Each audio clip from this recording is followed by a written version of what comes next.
Welcome back to another episode of Money You Should Ask, the podcast that dives deep into the psychology of money, our personal history with money, and the stories behind them. I'm your host, Bob Wheeler. Today, and over the next few weeks, we are hitting the rewind button. This week's rewind episode is Creating Wealth from the Inside Out, with the amazing Michelle Arpin Begina. Michelle is a certified financial planner, but what sets her apart from other financial advisors is her expertise in the unconventional, non-financial aspects of life satisfaction, financial therapy, and behavioral bias. She believes that we need to examine our money stories and scripts to rethink what we know about money and have more of it. In our conversation, Michelle shares her insights and experience to help us understand the psychological and emotional aspects of creating wealth. She offers practical tips and tools that can help us shift our mindset to generate wealth from the inside out. So if you've ever felt stuck or overwhelmed by your finances, or if you're looking for a fresh perspective on creating wealth, this episode is for you. Tune in and listen to Michelle Arpin Begina share her wisdom and expertise on creating wealth from the inside out.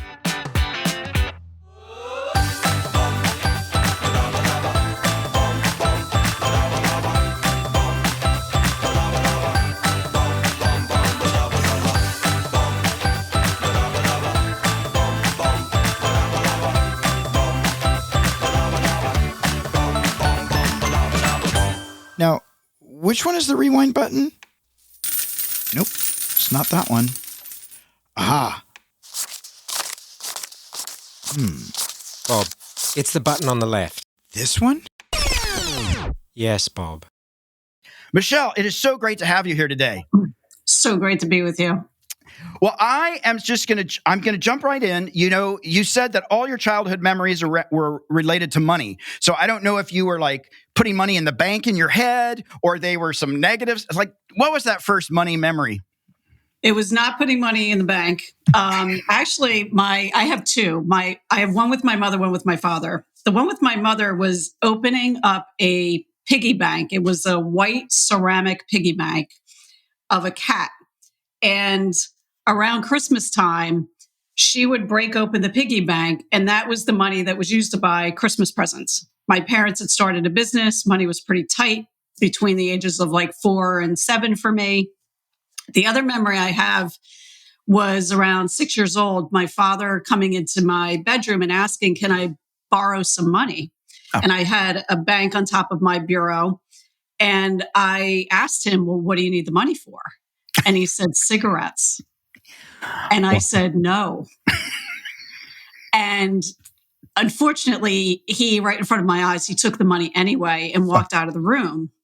And I started crying. And they were tears of frustration because I was worried he would think I was being stingy when I was really living my values at 6 years old, that I didn't want to give him the money because I didn't want to give him money for something that would hurt him. Right. So that's where it all began. And just going back, you know, my parents, they started this business when I was about 4, and around 7 or 8 years old, their business started taking off.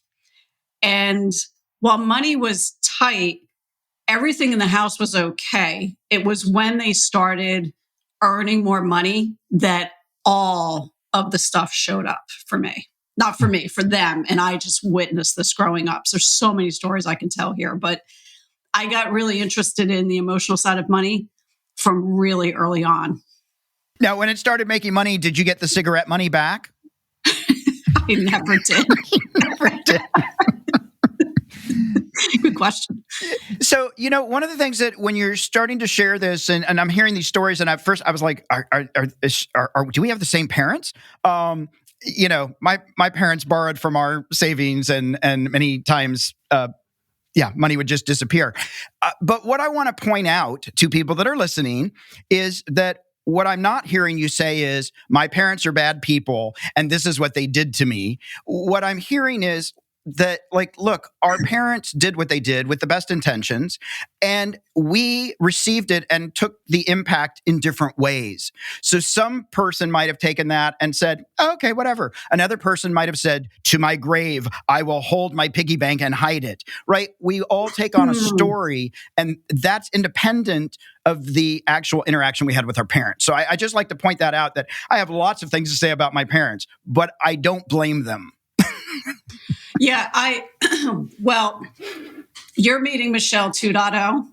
Michelle 1.0 was very angry, very upset, and definitely blamed them. So Yes. I have evolved and I've come into really some compassion and an appreciation for who they were and what they were dealing with and the stuff that they didn't know how to do better. That was definitely an evolution for me. Yeah. There was a very, there were other moments like when I was 10, my father wanted to buy a brand new car. And my mother was out of town visiting relatives, and he called and asked, "Is it okay?"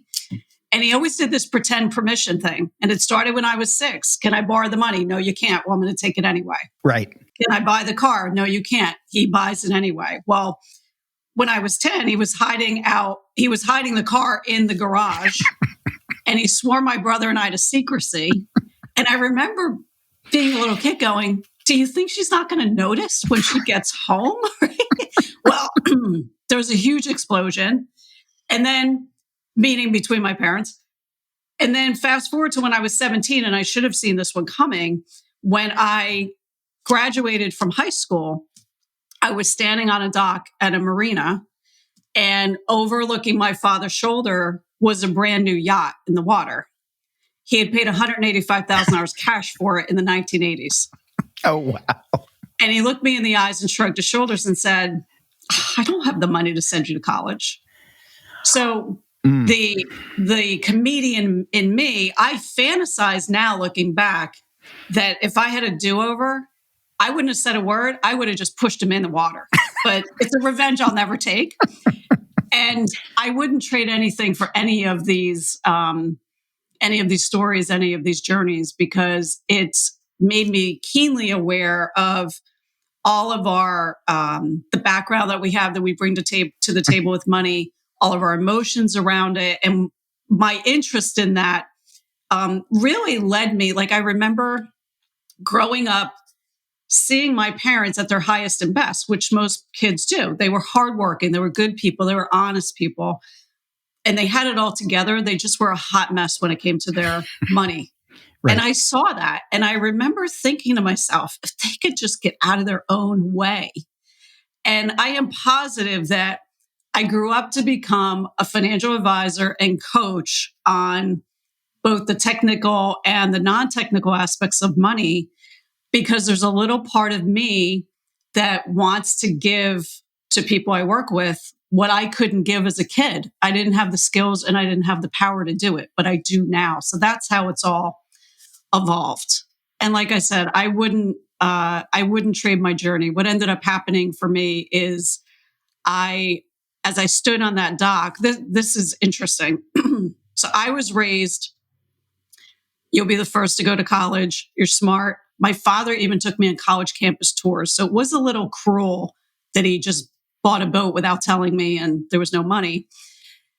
But I had internalized basically that I was a college graduate in waiting. Like all I had to do was go to college. I'll be the first to go. You're smart. And I was always told you can be anything you want to be. So I did not know how I was going to afford to go to college. But I remember standing on the dock saying to myself, it costs a lot of money to go to school. You don't have any money. All right, how am I going to make money? And I got a job at a bank within a few months. They asked me to take a college community course, which I did. And they reimbursed me when I passed. Ding, ding, ding, ding, ding. So I learned about college tuition reimbursement. And over 8 years working full time, that's how I primarily paid for my education. So I always say, everybody says when there's a will, there's a way. Yeah. I always say the will is the way. Yeah. It'll show up. That's so awesome. And I think, what's even important about that story for me is that it didn't have to be the traditional, I must do it in 4 years. I must live on the campus. I must it doesn't have to be the same flavor for everybody. Like Exactly. What works is what works.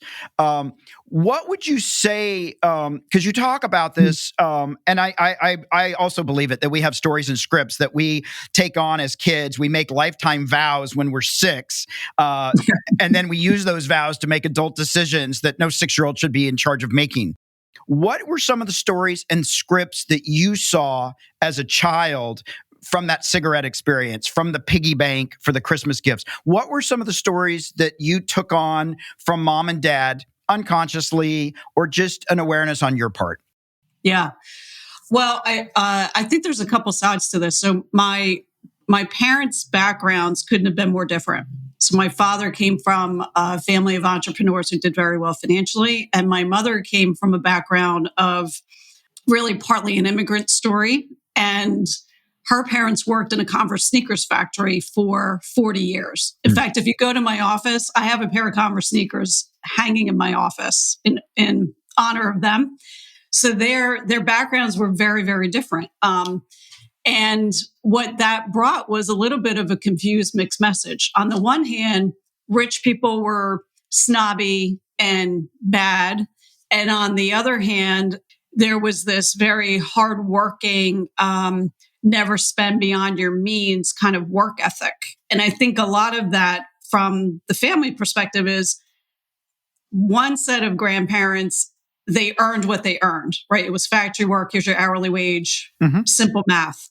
On the other hand, it was a little more entrepreneurial. So there was a little bit of more money will fix my problems because they had the ability to make more money. Right. Whereas on the other hand, it was very vigilant. Money should be private. Don't spend beyond your means. Save for a rainy day. If you don't have that emergency fund, you're in a panic. So I got a mix of both of those things. And clearly where my parents evolved together in their relationship was really to a money status kind of approach with some vigilance. So there was a lot that came through. I'm sort of like Kmart and Neiman Marcus at the same time myself. Both places have some good bargains. Absolutely. Absolutely. So you said that on your father's side, more money solves everything. That was a belief that I had. I still have found that unconsciously, it still pops in once in a while. Like, oh my God, like I used money as a way to fix things. Oh, I'll make this relationship better. Oh, we're having a fight. Here, take some money. Can you speak to that a little bit? Because I'm sure that I am not the only person, and your dad's family are not the only other family that have this belief that if I just have more money, I can solve all my problems. And can you speak to the truth or the fallacy of that belief? Yeah. Well, it's like, to me, it's analogous to something that you want to fix in your life, and you're not going to be happy until you fill in the blank with that thing, right? Lose weight, find a significant other, any fill in the blanks, right? It all has to come from within. For me, how that script shows up is in workaholism, which is a hallmark of more money will fix all my problems. Okay, well, how do you get money? You work, right? It's one way. I decided not to rob banks. I figured work was a better option. So the workaholism, I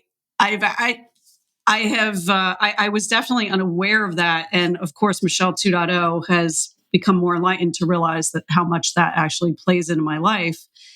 And the other side of me, I think, where it came through is in money vigilance. So as much as I can openly speak about these stories of my childhood, that was a hard-won battle for me to get through the shame and the secrecy of everything that was happening behind closed doors that no one else knew about. And what was very difficult to wrap my mind around, but I acted out on, was it was emotionally and financially insecure my entire upbringing. Yeah. And that really drove a very big script for me on the money vigilance side, which is safety, right? I'm all about safety. And I have to even watch out for that. It'll show up in the way that I invest my money. I have to temper that, but at least I've done the work to see it, right? And when you can see it, we all know this, when you're aware, then you've got something to work with. And I think for you, I think the kind of the mutual language that we speak here, I think part of what we're both up to is in looking within to surface where did your stuff come from, so that that 6-year-old is not opening up the 401k statement when it arrives in the mail, right? I mean, I always say this to my clients, like, how old are your kids? 6. Okay, well, when the statement arrives, I want you to just hand it to her and say, listen, let me know what you think about this and which direction we should go in, right? Like, you'd never do that. But and it's not our fault. We don't know that this is going on.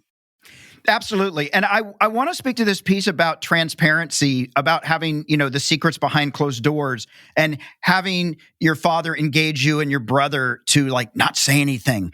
I had a client that was sharing with me, they were working through some stuff, and the mom's routine was buy all this new stuff, hide it in the closet, don't tell your father, hide it when he's there.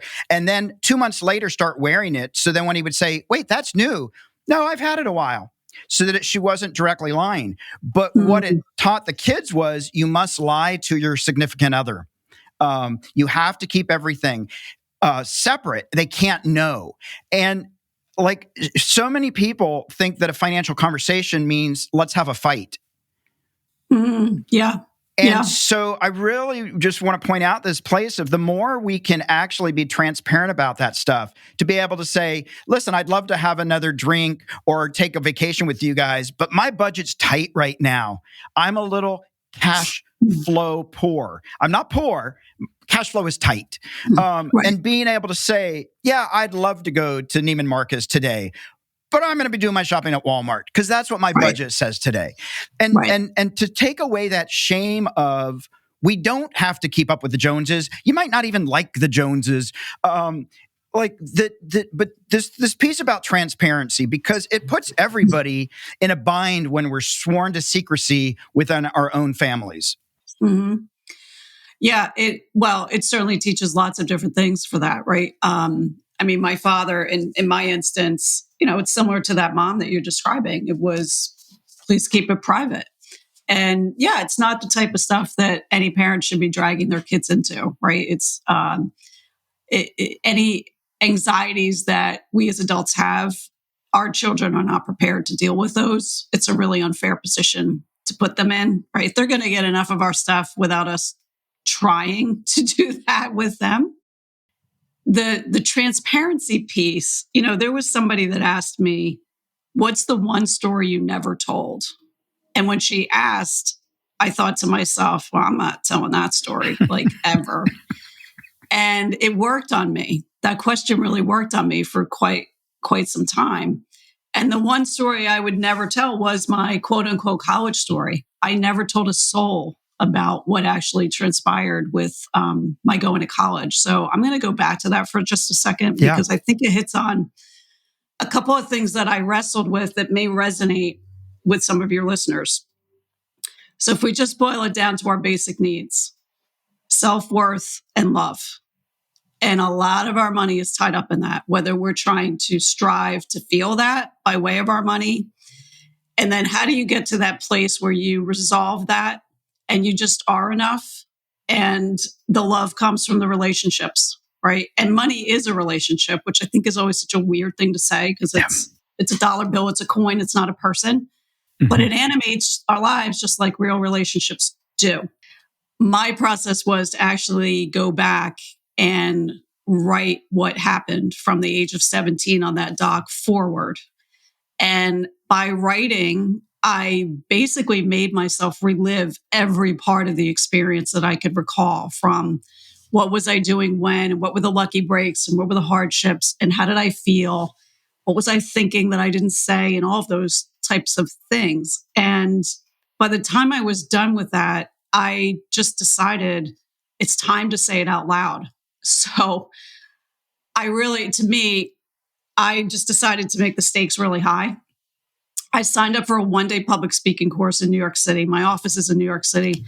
And I said, you know what? It just doesn't feel any more pressurized than to get up in front of a room of strangers in a skyscraper in New York City and tell your story. And at the end of that refresher public speaking course, I got to do just that.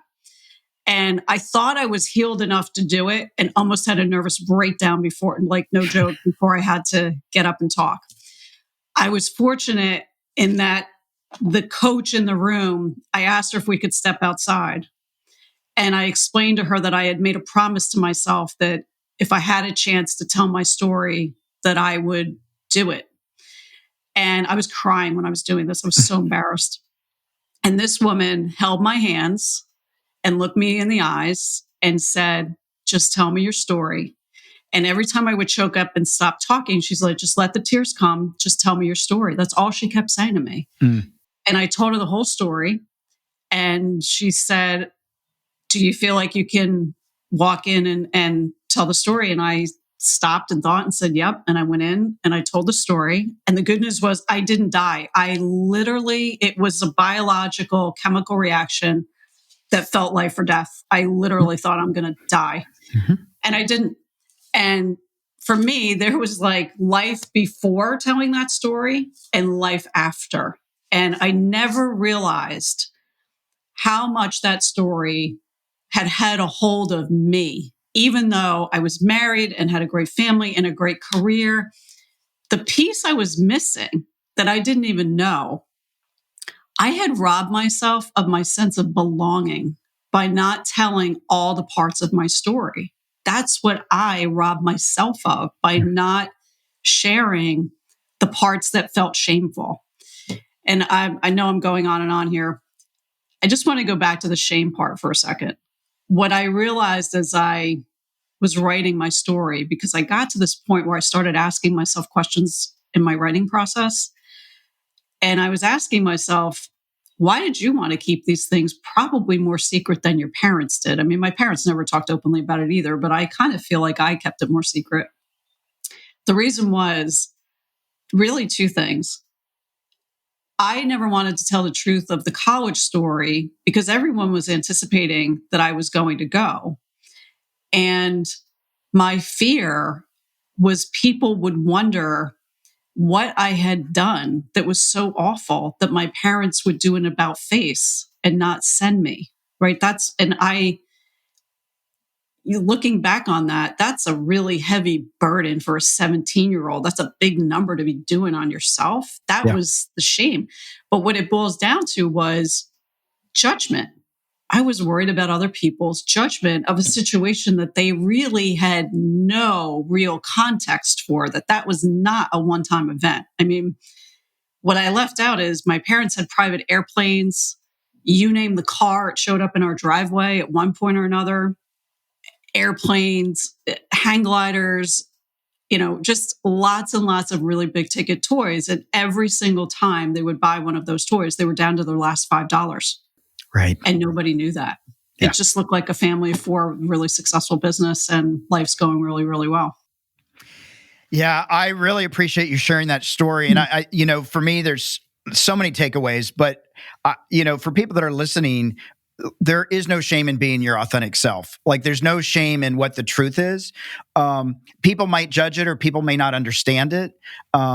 But I just really encourage people not to hide those pieces. Like the more that you can actually say, this is who I am and be vulnerable, the more you actually get to have your life back. And my previous version of myself, all of my decisions were life or death. And everything was that will kill me.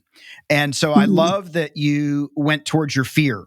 And it's what I encourage people to do all the time. Move towards those things that you are scared of the most, because that will be so liberating.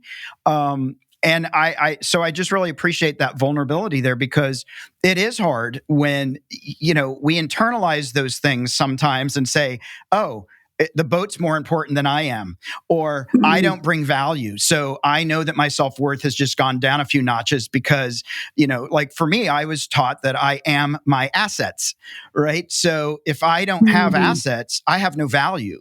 Like my goodness and compassion mean nothing if I don't have lots of zeros behind the ones. And so I just really appreciate this piece about like how you were transformed and willing to get up and share your story, even through the tears. And folks, this stuff is not easy. There will be tears. No. There will be anger.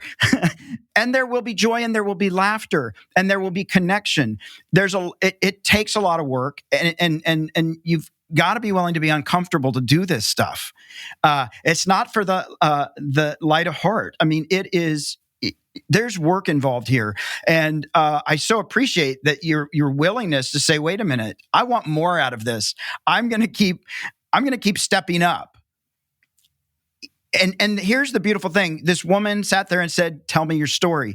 There are people out there. It's why I believe we have a left hand and a right hand, so we can reach out for support if we can learn to ask for support. There are so many people that will hold space for us, that will make it safe for us, if we're willing to do a little bit of the work and meet people even just halfway. Yeah. I got extremely lucky in that the person who, was literally holding my hands and looking me in the eyes, that she was a strong, empathetic, non-judgmental person. That was just luck, because when I look back on it now, like I said earlier, I thought I was healed enough to tell the story. And what I've learned is you have to be healed enough to tell the story, but yet you have to tell the story to be healed also. Right. So it's a really delicate balancing act. And you've got to choose wisely. I mean, I went in there a little bit naively I actually thought I could just get up and tell the story. And then when I was there, I clearly was not all the way ready. But I'm glad that I did it. And I'm glad that you encourage people to do it. And, we all say it's so hard to talk about money. No. It's easy to talk about money. It's hard to talk about our emotions around money. And we're not taught this. I read a research report recently, and this blew my mind, that about 65% of people who have a financial advisor don't feel like they have anyone to talk to. My mind, what? Yeah. Wait, you get naked showing me every statement that you have, and you're not going to tell me how you feel about this stuff? Yeah. You're not going to tell me where your anxieties are? But that's true. And I think it's not modeled for us in a healthy way, how to have an open communication around money from our early upbringing. And then I think there's a certain approach that we all need to decide really that we want to take on. Like, I think there's three steps to it. One, I'm going to decide that I want to talk about it. 2, I'm going to completely panic over it. And then 3, I'm going to do it, right? Because if the stakes are really high about something that you're hiding, at some point, the panic is really going to set in. And, I'm a big fan of Chris Voss and his negotiation tactics. And the FBI has an approach to negotiation, which is not what you think that it would be. But I feel like, telling our stories it's a cross between an FBI hostage negotiation and a 12-step program. Yeah. So just everyone be prepared. That's what it's going to feel like, but it's really worth it. But the hostage negotiation, you're holding yourself hostage, right? And I'm a believer, and I think that there are a lot of different models for change. I happen to think writing and speaking are 2 of the most powerful ways to change ourselves. And the person that we're speaking with, if we choose to go that route, we just need to ask them for a few things, mostly to listen. And what we want is what Carl Jung talks about, which is unconditional positive regard. That regardless of what I say to you, it will not change how you feel or think about of me, right? And when we receive that, like, we can let it go. Yeah. We can let it go. I know for me, that I felt so alone, and it was very terrifying. And I think a lot of people out there, it's so isolating because they don't feel like they have anybody to talk to. I can relate to that. I think what you're talking about, and what I so appreciate about you being open and honest about that's how you felt and how you dealt with that and processed it, is that the being alone part is when we aren't telling those stories, right? We do think it's just us. There's nothing that normalizes that for us. And when we feel alone, it is terrifying. There's a biological component to that, right? We all know this, that, we're going to be put adrift on, our own piece of ice, to go float by ourselves. That's how it feels, right? And talking to other people is what can normalize our experience, right? Whether that person can totally relate to what we're saying. But what I think we can give each other is when we talk about our experience, it's like we want to get to that place with this person where they overstand us. And what I mean is they both understand our story and they understand where that story comes from. And when you know the background of how that story originated for that person, where that narrative came from, it may not make sense to you as the listener, but it makes sense to you listening of why it makes sense to the person who's speaking the story. That's the overstanding. Like, I think that's what we're looking for. And when we get to that place, that's where we feel that connection. And that connection makes us feel like we belong. And, we were talking earlier about how some of this stuff, came up for me. What's interesting is, really growing up with spendthrift parents, which is spendthrift, such a tricky little word, right? Some people think it means, well, I'm thrifty when I spend my money. And the word thrift used to mean frugal. And it used to mean, or I'm sorry, we think of thrift today as frugal. What the word thrift used to mean was prosperity.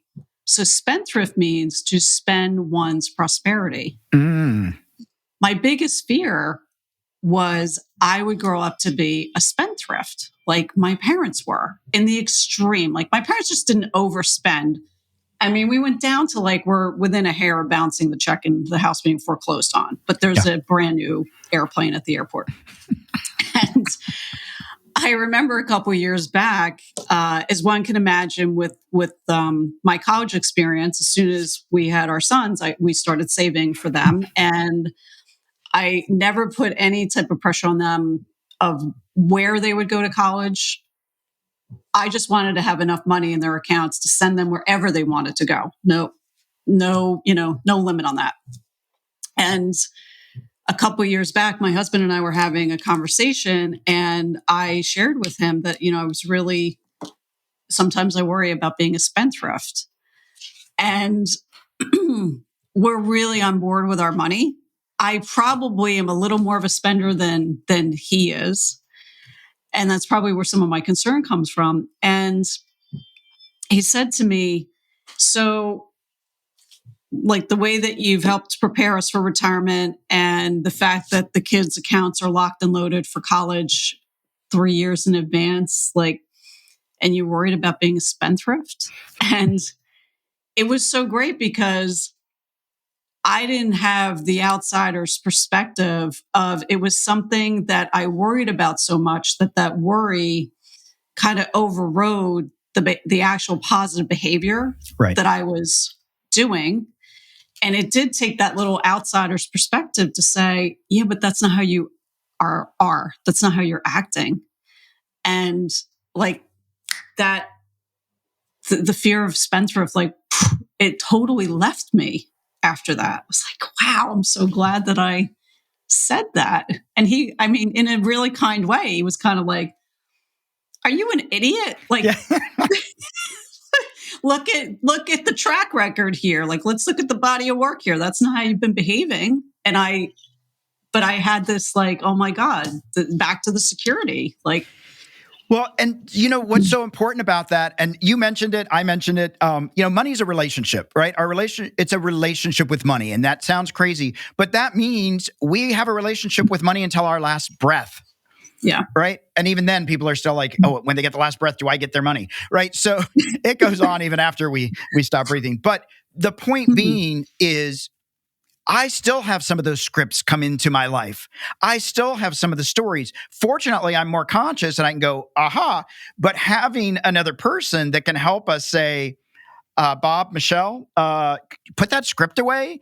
That might have worked 20 years ago, but that's not the actual story that's happening right now. That's not actually the truth of things. And so I just think it's important to be aware that even if we're so refined and we got the money in the bank and life is good and we're taking vacations and we're advocating for ourselves, those stories and those scripts still can have a way of creeping in at the most inopportune times.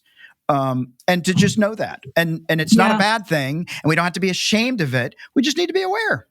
Absolutely.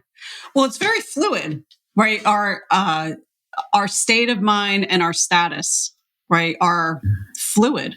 And I don't love that expression. I knew I arrived when. I think we arrive many, many times in our life, right? And we just we grow ourselves up into finer versions of our identity as we move along, and some of that is you've got to shed a skin and get rid of an old script, because that was your former self, and now you've evolved into somebody else. But yeah, it's really about, I think, being keenly aware of what tape is running in your head, which I know you spend a lot of time thinking about. Absolutely. And, the other thing I would just say, and I've started saying this a lot because it feels so important, maybe as I'm a little older, but, when you always see that lifeline, they draw the line and this is your timeline, and then there's a dot at the end. Well, that's when it's over. So I don't actually want to get to that dot. I want to actually delay and have a lot of fun and have a lot of pleasure along the way, instead of just like, I've got to get to that dot. No, that dot's coming whether I want it to or not. So the more that I can actually engage in life and not worry about that being the destination, but living my life and experiencing it as being what it's about. Yeah, I agree with you. I feel like I could talk for another 6 hours. That we joked about that ahead of time, because this stuff for me is so, it's so powerful, and it's available, accessible to everyone if we're willing to step into it. And it's a scary thing.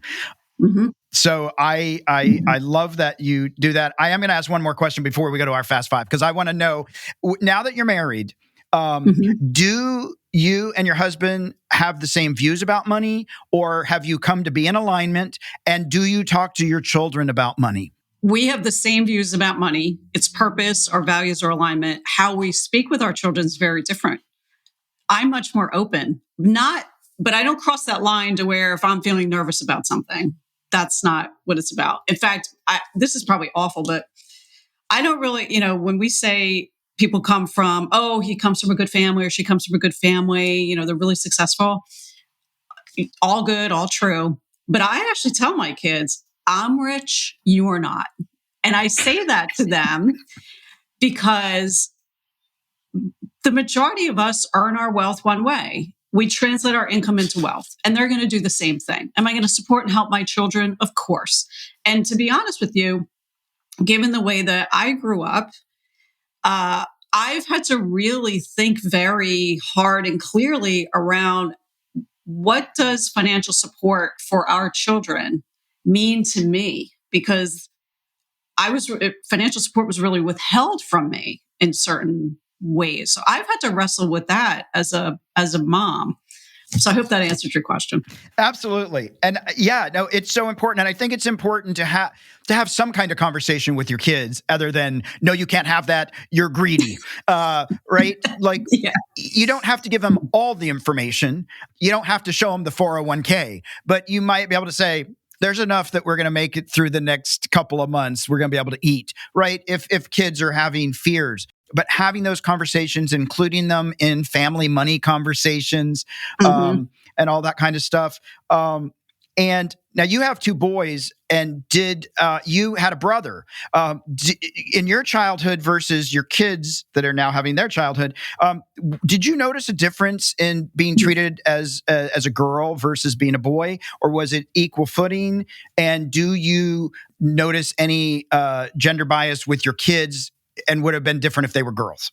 My brother and I joke around all the time that we had completely different upbringings.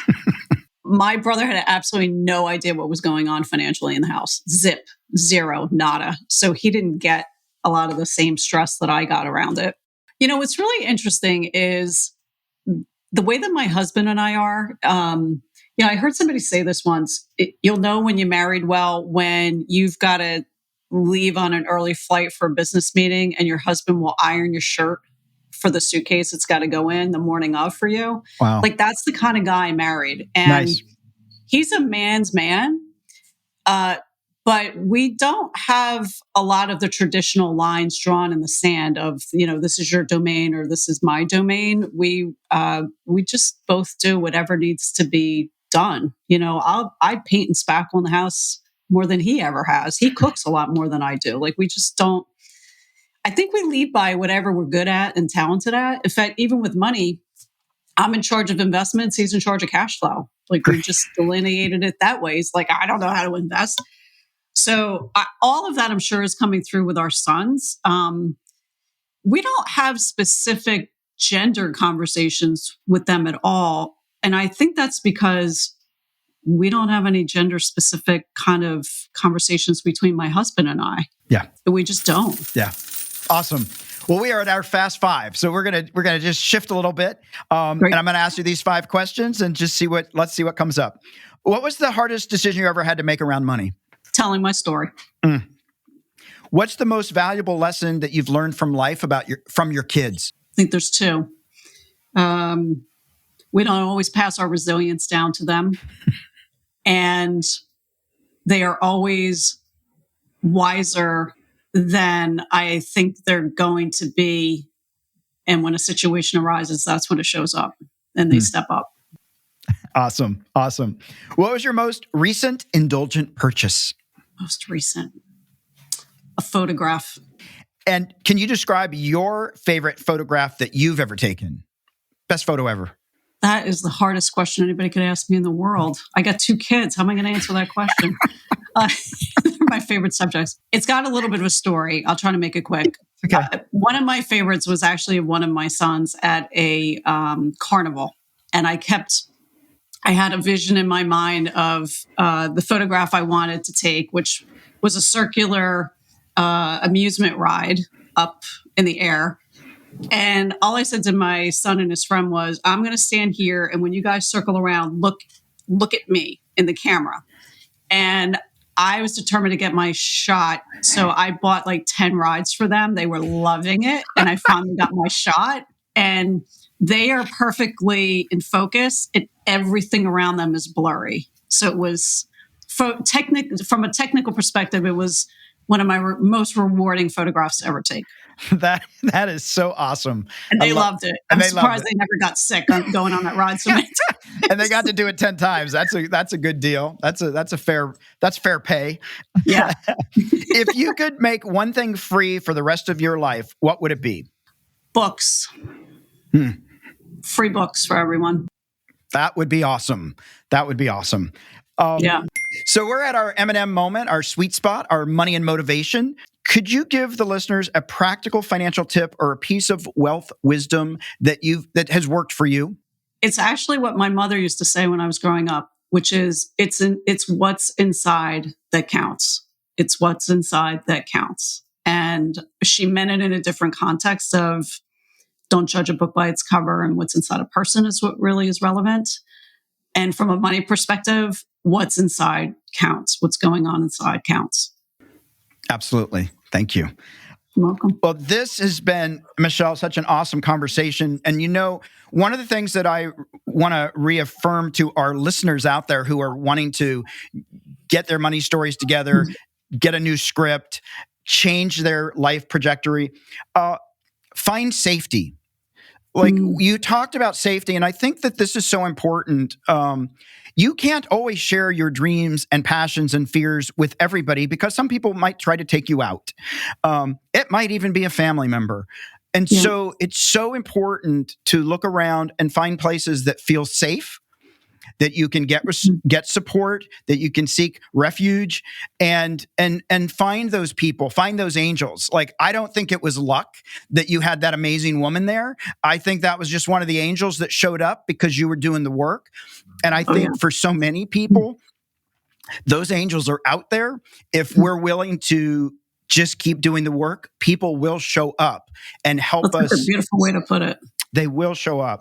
So I just so appreciate your vulnerability because I think we do hold so many secrets, and again, it's how we took on the story and we wrote the script. Our parents, and yes, I was angry at my parents for many years. I had a lot of blame. So I'm not saying that that's not part of the process. And I've come to realize they were doing the best they could. I believe most parents come into the world with the intention to be the best parent ever, to give the most love and to give the most support. And then life gets messy.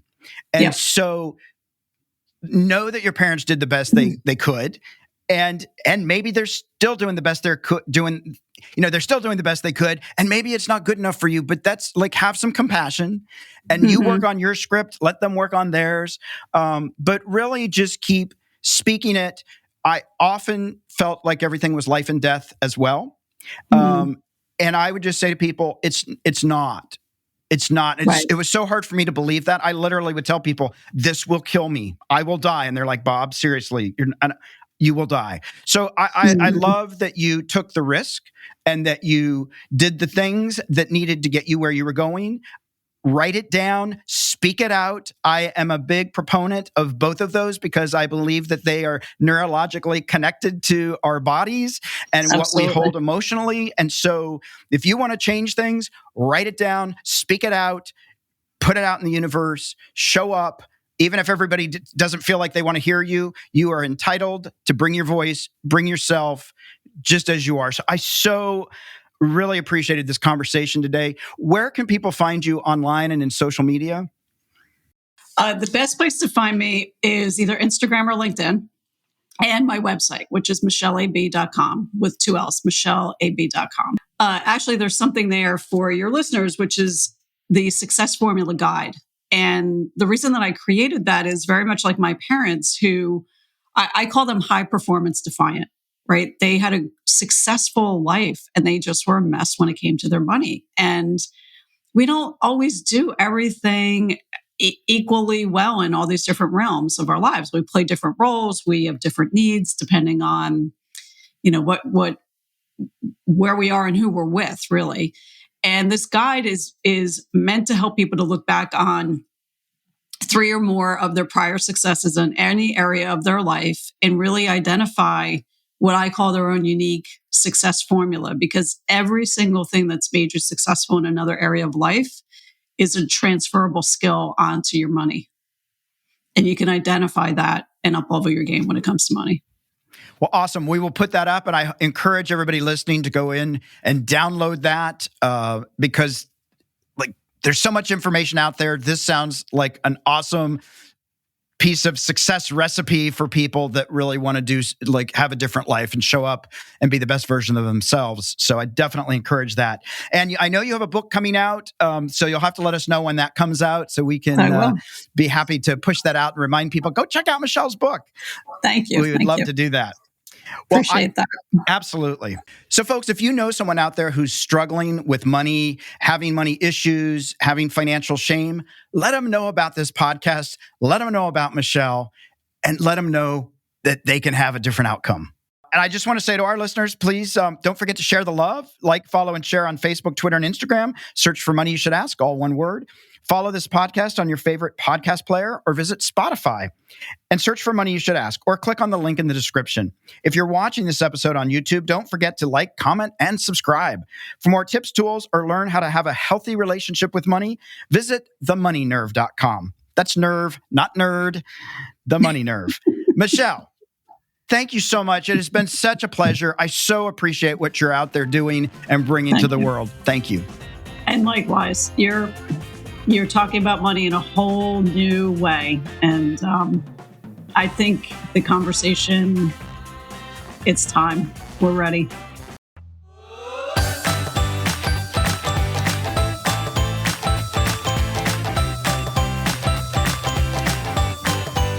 Hey there, Money Master. I hope you enjoyed this episode. Did you learn some valuable insights around your relationship with money? Our guests shared some of their financial epiphanies. You might have experienced one too. Don't just sit there with that aha moment. Share it with us and the world by leaving a review on Apple Podcasts or your favorite podcast platform. Or leave a comment on one of our socials at Money You Should Ask. Let's spread the word and help others explore their financial health too. But that's not all. Do you want to live in abundance and build wealth that can sustain you and your family for generations to come? It only takes one thing: the willingness to change the way you think about your money. It's time to test your money nerve and discover what's been holding you back from financial freedom. Take the free quiz now at themoneynerve.com and begin your journey towards a prosperous future.